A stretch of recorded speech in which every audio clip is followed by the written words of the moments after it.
नमस्कार विद्यार्थी मित्रांनो, स्वागत आहे पुन्हा एकदा आपल्या नवीन व्हिडिओमध्ये.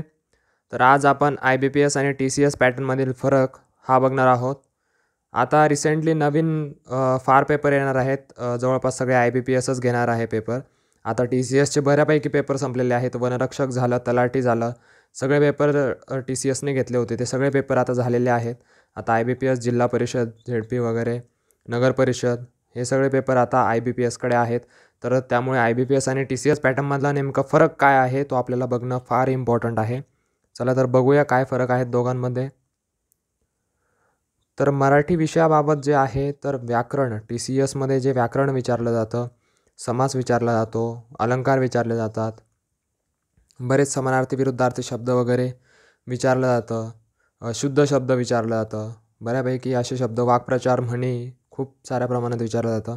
त्यानंतर महत्त्वाचं म्हणजे लेखक आणि साहित्य विचारलं जातं. लेखक आणि साहित्य आपण बघितलं, बऱ्यापैकी पुस्तकं बघितली. आपण जे ॲनालिसिस घेतलं होतं तलाठीचं त्यातसुद्धा बघितलं लेखक आणि साहित्य त्यांच्या पुस्तकांवर फार प्रश्न विचारले गेले होते. त्यानंतर IBPSमध्ये काय विचारतात? IBPSमध्ये काय विचारतात तर उतारा दिलेला असतो, उतारा. सर्वात महत्त्वाचा उतारा. TCS पण विचारतं, पण आता रिसेंटली कोणत्याही पेपरमध्ये आपल्याला दिसलं नाही. वनरक्षकमध्येही दिसलं नाही उतारा होता की उतारा नव्हता म्हणून, आणि तलाठीमध्ये सुद्धा उतारा नव्हता. त्यामुळे TCSचं थोडं उतारा नाहीच येणार असं शक्यता होती. आणि IBPSमध्ये आता उतारा दिसला. तर तुम्हाला वाटत असेल कशाच्या बेसिसवर मी ॲनालिसिस केलं आहे. तर आता जे पशुसंवर्धन विभागाचे जे पेपर झाले त्याच्या बेसिसवर हे ॲनालिसिस आहे. त्यामुळे फार इम्पॉर्टंट आहे. रिसेंट परीक्षेचंच ॲनालिसिस आहे. त्यामुळे फार इम्पॉर्टंट असणार आहे पुढच्या परीक्षेसाठी. तर उतारा दिलेला होता. उतारावर जवळपास 7 प्रश्न होते. मराठीच्या उतारावर जवळपास 7 प्रश्न होते. मी हे पशुसंवर्धनसाठी वरिष्ठ लिपिकचा जो पेपर होता तो ॲनालिसिस केलेला आहे. त्याच्या बेसिसवर सांगतो आहे की उतार्यावर 7 प्रश्न होते जवळपास. त्यामुळे उतारा फार इम्पॉर्टंट आहे आणि हे हक्काचे मार्क आहेत. याच्यात एकही मार्क जाता कामा नये. आउट ऑफच मार्क पडले पाहिजे त्यात. कारण फार सोपे प्रश्न असतात, उतार्यावर डिपेंड असतात त्यामुळे. आणि एक वाक्यशुद्धीकरण यावर फार त्यांचा फोकस राहिलेला आहे मराठी विषयात. वाक्यशुद्धीकरण कशा पद्धतीने, जसं मराठीत एरर डिटेक्शन असतं का, एरर डिटेक्शन इंग्लिशमध्ये एरर डिटेक्शन जसं असतं ना, की ABCD 4 वाक्यांचे भाग पाडून त्यानंतर त्याच्यातला चुकीचा भाग कोणता असं ओळखायला सांगतात. तर तसाच प्रकार मराठीतसुद्धा IBPS राबवतं आहे. मराठीतसुद्धा तसा प्रकार आहे. एखादं वाक्य आहे, वाक्याचे 4 भाग करतं. इथून A भाग, इथून B भाग, इथून C भाग आणि इथून D भाग. याच्यापैकी चुकीचं कोणतं आहे, व्याकरणदृष्ट्या म्हणा किंवा त्याच्यात काहीतरी चुकीची वाक्यरचना म्हणा, या दृष्टीने कोणतं चुकीचं आहे असं सांगायचं असतं. तर तशा पद्धतीचे प्रश्न फॉर्म करत आहे IBPS. त्यामुळे लक्ष द्या थोडंसं इकडं. आणि हे शुद्धीकरणावर फार प्रश्न विचारले गेले. जवळपास 6-7 प्रश्न यावर विचारले गेले. म्हणजे उतारा आणि वाक्यशुद्धीकरण यावर 25 पैकी 12 प्रश्न येतात आहे. म्हणजे बघू शकता तुम्ही. आणि विशेष म्हणजे व्याकरणावर एकही प्रश्न नाही. पूर्ण व्याकरणावर एकही प्रश्न नाही. डायरेक्टली व्याकरणावर. शुद्धीकरणावर प्रश्न असतील किंवा जंबल करून प्रश्न दिलेले असतील, अरेंज करा असे प्रश्न असतील. पण व्याकरणावर स्पेसिफिक एकही प्रश्न नाही. असं नाही की अलंकारसुद्धा विचारलेलं नाही, समाससुद्धा विचारलेला नाही, काहीच स्पेसिफिक विचारलेलं नव्हतं. एकदम बेसिक लेवलचे प्रश्न आहेत. बेसिक लेवलचे प्रश्न आहेत. IBPS एवढे हार्ड विचारत नाही. बेसिक तुमच्या कन्सेप्ट क्लिअर असतील तर तुम्ही नक्की पेपर देऊ शकतात आणि नक्की त्याच्यात मार्क जास्तीत जास्त पाडू शकतात. आता पुढच्या विषयाकडे वळूया. तर इंग्रजी विषयाबद्दल, इंग्लिश विषयाबद्दल काय वेगळेपण आहे तर तेच TCS ग्रामर विचारतं बऱ्यापैकी. पॅसिव्ह व्हॉईस ॲक्टिव्ह व्हॉईस विचारतं बऱ्यापैकी. यावर खूप जास्त फोकस असतो. आर्टिकलवर फोकस असतो TCSचा. आर्टिकल विचारतं, ए, ॲन, द हे आर्टिकल विचारतं बऱ्यापैकी. तर IBPSमध्ये असं कुठलंच दिसून येत नाही.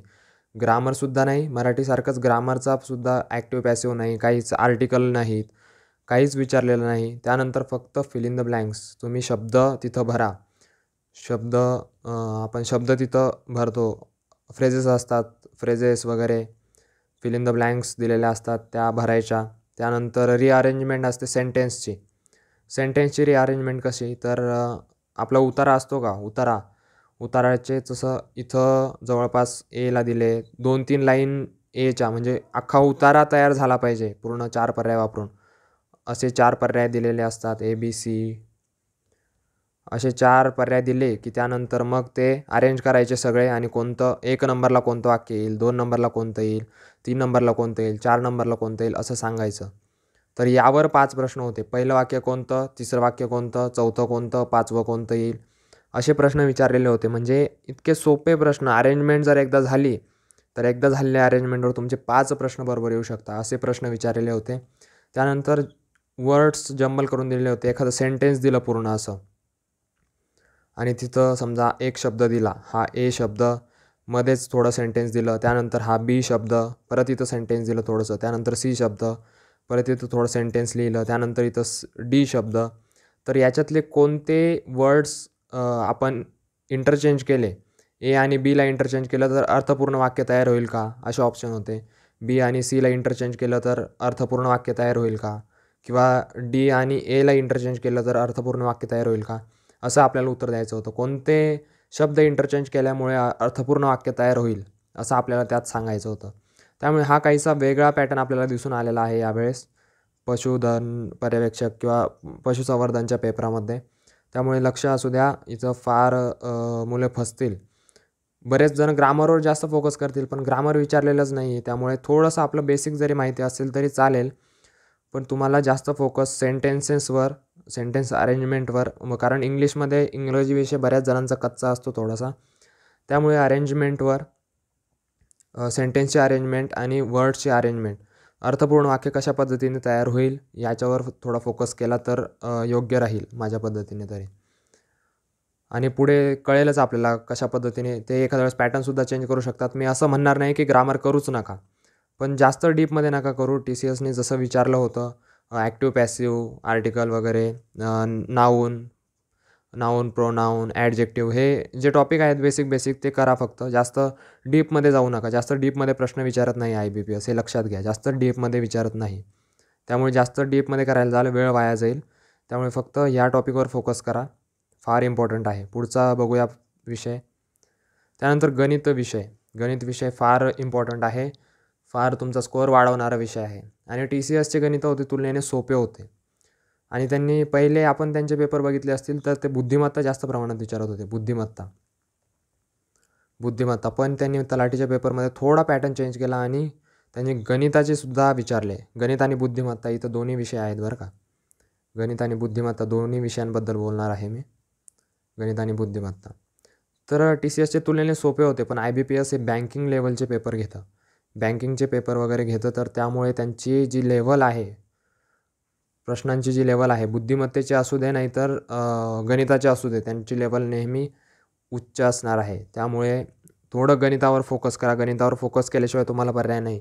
नाहीतर प्रश्न सुटणार नाहीत. प्रश्न फार लेंदी प्रश्न आहेत.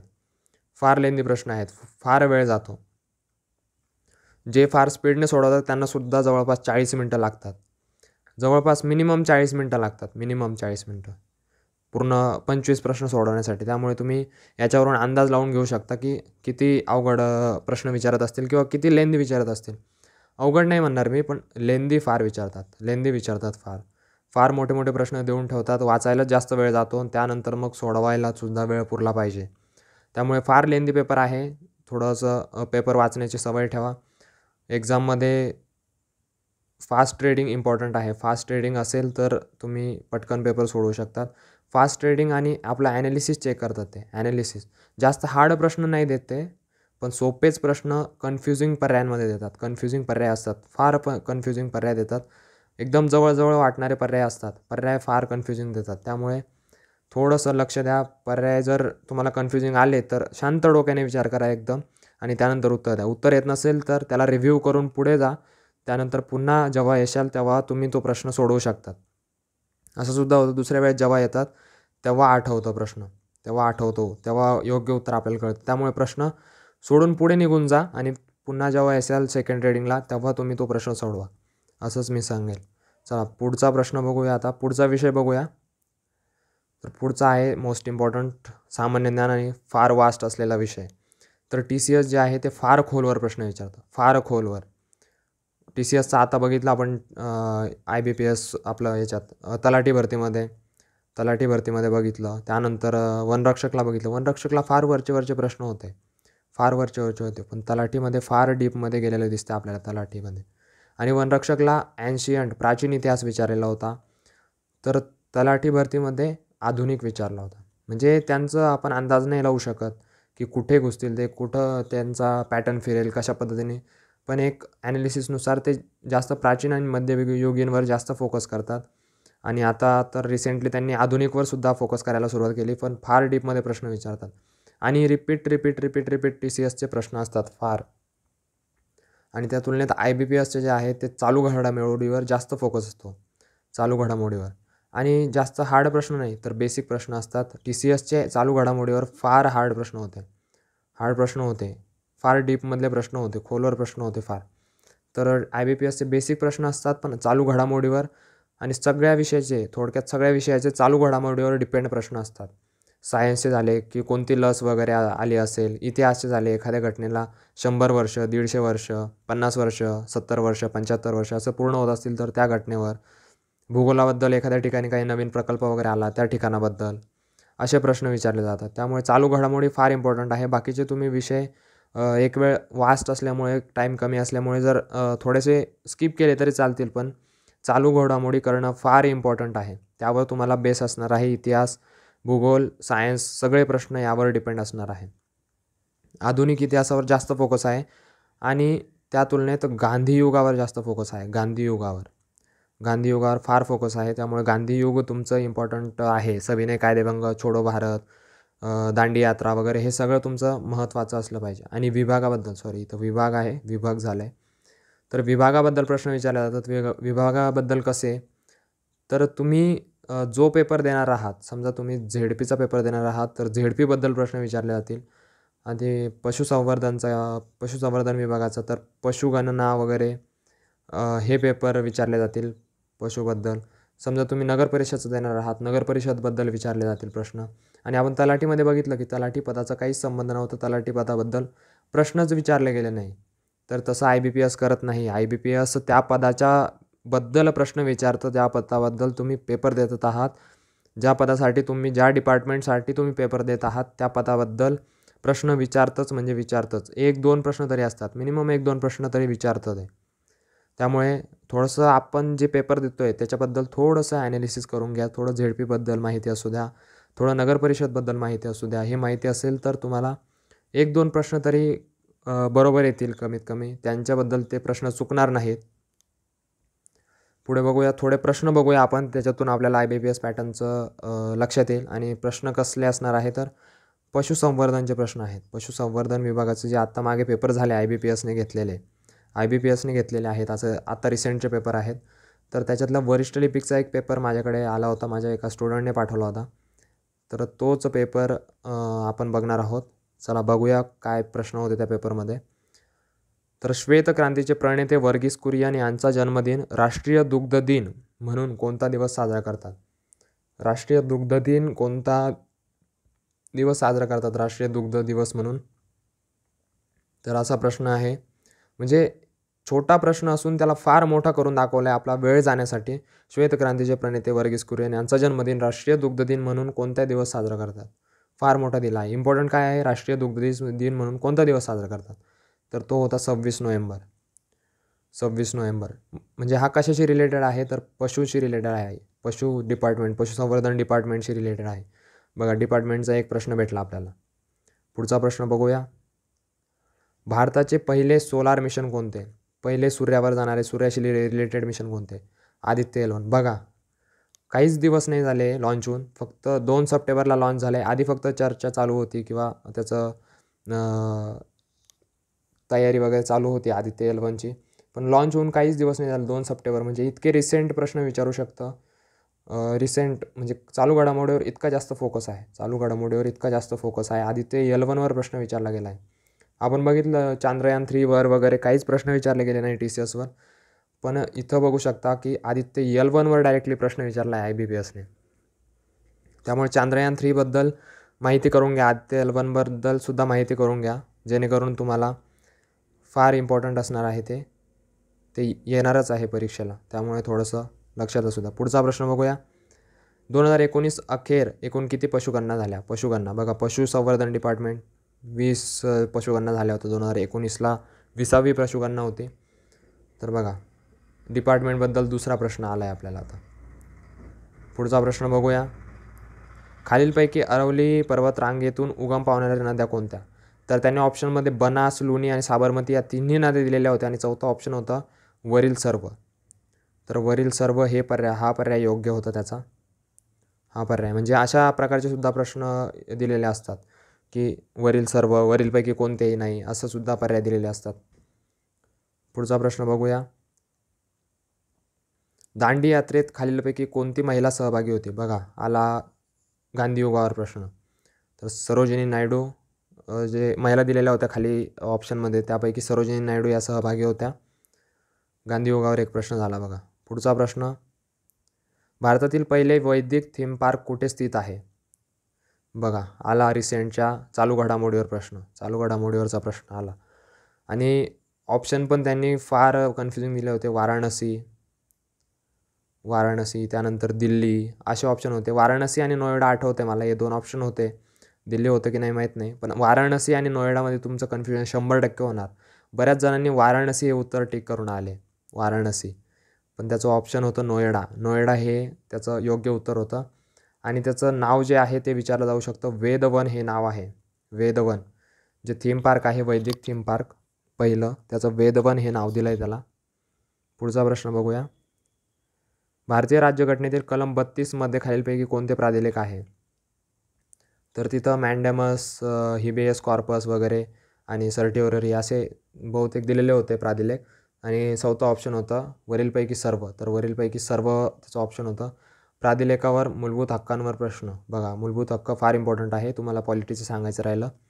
मूलभूत हक्क आणि एक विचारलं जातं की नेमणुका फार विचारल्या जातात. नेमणुका, जबाबदारी, थोडक्यात पंतप्रधान कोणाला जबाबदार असतात, सामूहिकरित्या कोणाला, वैयक्तिकरित्या कोणाला जबाबदारी, आणि PM, CM, त्यानंतर प्रेसिडेंट, त्यानंतर राज्यपाल, यांवर फार प्रश्न असतात. आणि मूलभूत हक्क आणि मूलभूत कर्तव्य DPSP हे तुम्हाला परफेक्ट करूनच जायचे. त्यानंतर तुम्हाला प्रेसिडेंट, राज्यपाल, PM, CM, नेमणुका, जबाबदाऱ्या हे सुद्धा तुम्हाला परफेक्ट करायचं आहे. त्यानंतरच तुम्हाला थोडंसं राज्यघटनेबद्दल थोडं इम्पॉर्टंट राहील ते. पुढचा प्रश्न बघूया. ताडोबा अंधारी व्याघ्र प्रकल्प कोणत्या जिल्ह्यात स्थित आहे? बघा, व्याघ्र प्रकल्पाला बहुतेक 50 वर्ष पूर्ण झालेत, त्याबद्दल हा प्रश्न होता. म्हणजे रिसेंट चालू घडामोडीवरच डिपेंड प्रश्न आहे. प्रश्न म्हणता येईल आपल्याला. 50 वर्ष बहुतेक पूर्ण झालेत. चुकलं असेल तर करेक्ट करा मला कमेंट सेक्शनमध्ये. तर कुठे स्थित आहे असं विचारलं होतं. तर चंद्रपूर येथे स्थित आहे. पुढचा प्रश्न बघूया. भारतातील पहिली IIT कोणती आहे? बघा, IIT फर्स्ट त्या IIT आत्ता सध्या चर्चेत आहे की विदेशात IIT स्थापन करणार आहेत, त्यामुळे IIT चर्चेत आहे. त्यामुळे खरगपूरवर प्रश्न आहे. बघा, चालू घडामोडी, प्रत्येक फील्डमध्ये तुम्हाला चालू घडामोडीवर प्रश्न सापडणार म्हणजे सापडणार 100%. चालू घडामोडी इम्पॉर्टंट आहे, त्यामुळे चालू घडामोडी आणि थोडंसं रिलेटेड तुम्हाला जरी माहीत असलं तरी तुम्ही पेपर पास आहात, काहीच विषय नाही. पुढचा प्रश्न. भारत सरकारने ऑनलाईन गेमिंगवर किती टक्के कर आकारला आहे? बघा, पुन्हा चालू घडामोडीवर प्रश्न. चालू घडामोडीवर फार प्रश्न आहेत. तर 28% कर आकारलेला आहे भारत सरकारने ऑनलाईन गेमिंगवर. चालू घडामोडीवर आतापर्यंत 3-4 प्रश्न बघितले आपण. चालू घडामोडी आणि फार डीपमध्ये प्रश्न नाही आहे, वरवर प्रश्न आहेत. फार वरवरचे बेसिक प्रश्न विचारतो, जास्त डीपमध्ये नाही जात. डीपमध्ये कोणते असतात? तर मॅथ आणि रिझनिंगचे प्रश्न फार डीपमध्ये असतात. मॅथ अँड रिझनिंग हे इम्पॉर्टंट आहे, फार डीपमध्ये प्रश्न असतात. पुढचं बघूया. मराठा वृत्तपत्राच्या स्थापनेत विष्णुशास्त्री चिपळूणकर, गोपाळ गणेश आगरकर यांच्या समवेत आणखी कोण सहभागी होतो? बघा, प्रश्नाला लेंदी आणि कन्फ्युजिंग बनवण्याचा प्रयत्न केला गेला आहे. ते देऊ शकत होते की मराठा वृत्तपत्राच्या स्थापनेत लोकमान्य टिळक, गणेश आगरकर यांच्या समवेत कोण होते. त्यांना जर डीपमध्ये प्रश्न विचारायचा असतं तर, पण त्यांनी इथं कन्फ्यूज करायचं काम केलं आहे, फक्त कन्फ्यूज करायचं. आपल्याला असं वाटावे की मराठे हे वृत्तपत्र दुसरंच कोणतं तरी आहे, तर लोकमान्य टिळक हे त्याचं उत्तर होतं, योग्य उत्तर. बघा, कन्फ्यूज करायचं आणि प्रश्न लेंदी कसं बनवायचं हे IBPS कडून शिकायचं आहे. प्रश्न लेंदी बनवतात, फार लेंदी. पुढचा प्रश्न, खालीलपैकी कोणता इन्कम टॅक्स रिटर्न हा सहज म्हणून ओळखला जातो? सहज, हे सुद्धा चर्चेत होतं. ITR-1 हे 2021 पासून बहुतेक सुरू झालेलं आहे. पण ते आता रिसेंटली अर्थसंकल्पामध्ये तरतूद केली होती 50 लाखांबद्दल काहीतरी. 50 लाखापर्यंत तुम्ही इन्कम टॅक्स ITR-1मधून सहजमधून तुम्ही ते क्लेम करू शकता, त्याचा फॉर्म भरू शकता. त्यामुळे हा रिसेंटच्या चालू घडामोडीवरच हाच प्रश्न असू शकणार. पुढचा बघूया, लोक आयुक्त यांची नेमणूक कोण करतात? बघा, तुम्हाला आत्ताच बोललो होतो मी, नेमणुकांवर प्रश्न विचारला जातो. नेमणुका, तर बघा राज्यपाल. बघा, राज्यपाल आलं एकदा फोकसमध्ये. राज्यपाल, लोक आयुक्त यांची नेमणूक कोण करतात? राज्यपाल. पुढचा प्रश्न, जागतिक शांतता यादीत भारताचा कितवा क्रमांक? चालू घडामोडी रिसेंटची जी यादी आहे त्यामध्ये कितवा क्रमांक आहे? तर 126वा क्रमांक आहे. आणि कन्फ्युजिंग पर्याय कसे होते तर 135, 91, 85, भ्रष्टाचार यादीत आपला 85वा क्रमांक. त्यानंतर गरिबीमध्ये की भूक निर्देशांकात 135वा क्रमांक. म्हणजे आपल्याला कन्फ्यूज करण्यासाठी जे पर्याय असे फ्रेम करून ठेवलेले असतात त्यांनी. त्यामुळे तुम्हाला प्रॉपर माहिती असल्याचं तुम्ही उत्तर देऊ शकत नाही, असे पर्याय दिलेले असतात. पुढचा प्रश्न बघूया, 2023 विम्बल्डन ओपन महिला एकेरीचे विजेतेपद कोणी जिंकले? एम वॉन्ड्रोसोवा यांनी जिंकलेलं आहे महिला एकेरीचं विजेतेपद. आणि इथं पण कन्फ्युजिंग पर्याय होते. मागे कोणीतरी महिला एकेरीचं विजेतेपद जिंकलं होतं, मला ऑप्शन आठवत नाही आहे आता, पण ते फार कन्फ्युजिंग होतं. ते नाव फार चर्चेत होतं तेव्हा. बहुतेक सर्वात तरुण का काहीतरी होतं, त्यांनी जिंकलं होतं. तर त्यांचं नाव दिलेलं होतं. म्हणजे कन्फ्यूज करण्यासाठी फार IBPS त्या तुलनेत फार पुढं आहे. पुढचा प्रश्न बघूया, इतर काही दुसरे प्रश्न बघूया थोडेसे. हिंदुस्तान झिंक लिमिटेड याच्याबद्दल प्रश्न विचारला गेला होता. एक कुठे स्थित आहे, कुठे मुख्यालय आहे, असं काहीतरी विचारलं होतं. आणि एक MFIबद्दल, हा सुद्धा चालू घडामोडीबद्दल प्रश्न होता काहीतरी, की 2023मध्ये जुलै 2023नुसार सगळ्यात जास्त फंड MFIला कोणत्या राज्याने दिला, असा काहीतरी प्रश्न होता. तर याचं उत्तर बहुतेक तमिळनाडू आहे. MFI फंड सगळ्यात जास्त देणारं राज्य कोणतं आहे? तर तमिळनाडू, असा काहीतरी प्रश्न होता. प्रश्न नक्की आठवत नाही आहे मला. त्यानंतर गहू आणि तांदळाची खरेदी भारत सरकारबरोबर कोण करतं, कोणतं असोसिएशन करतं, याबद्दल प्रश्न होता. कोणती संस्था करते, असा काहीतरी प्रश्न होता. तर या प्रश्नांवरून तुम्हाला ॲनालिसिस ते झालंच असेल प्रश्नांचं. IBPS कशा पद्धतीने प्रश्न विचारू शकतं. आणि आता महत्त्वाचं काय आहे, तर तुम्हाला सगळ्यात महत्त्वाचं आहे चालू घडामोडी. GSसाठी सांगतो आहे, GSसाठी सगळ्यात महत्त्वाचं आहे चालू घडामोडी. आणि मागचं ॲनालिसिस बघितलं तर त्याच्यानुसार तुम्ही अंदाज लावू शकता की कुठपर्यंत ते प्रश्न विचारू शकतात. आणि जास्त डीपमध्ये नाही, तुम्हाला बेसिक कन्सेप्ट असणं इम्पॉर्टंट आहे. बेसिक कन्सेप्ट आणि तुमचं ॲनालिसिस, तुमचं माइंड कुठपर्यंत जाऊ शकतं. तर कन्सेप्च्युअल प्रश्न फार आहेत, कन्सेप्च्युअल आहेत. जास्त डीपमध्ये नाही, बेसिक प्रश्न आहेत, जास्त डीपमध्ये घुसायचं कारण नाही. त्यामुळे बेसिक आणि चालू घडामोडी हे फार इम्पॉर्टंट आहे. ते तुम्ही केलं की बस, तुमचं बेसिक कन्सेप्ट पूर्ण क्लिअर पाहिजे तुमच्या. मॅथचं जर बेसिक कन्सेप्ट क्लिअर असतील तर तुम्ही शॉर्ट ट्रिकच्या नादात पडू नका. शॉर्ट ट्रिकच्या नादात पडला की ठार मेला, काहीच विषय नाही. शॉर्ट ट्रिकमध्ये तुम्ही पडूच नका त्या फंदात पडला तर तुमचा काहीच फायदा नाही. IBPS ते शॉर्ट ट्रिकवर तुम्हाला चालू देणार नाही. त्यामुळे शॉर्ट ट्रिकच्या फंदात पडू नका. बेसिक कन्सेप्ट क्लिअर करा मॅथमॅटिक्सच्या वगैरे, त्याच्यावरच तुमचं पुढचं पूर्ण आहे. चला तर थांबूया. होप सो तुम्हाला आवडला असेल व्हिडिओ. आवडला असेल तर मला कमेंट सेक्शनमध्ये सांगा. आणि तुम्हाला पुढे अजून कोणत्या प्रकारचे व्हिडिओ किंवा कोणत्या विषयावर व्हिडिओ पाहिजे ते सुद्धा मला कमेंट सेक्शनमध्ये सांगा. आवडला असेल तर लाईक करा. आणि अशाच नवीन व्हिडिओसाठी सबस्क्राईब करायला विसरू नका आपल्या यूट्यूब चॅनलला मी अधिकारी.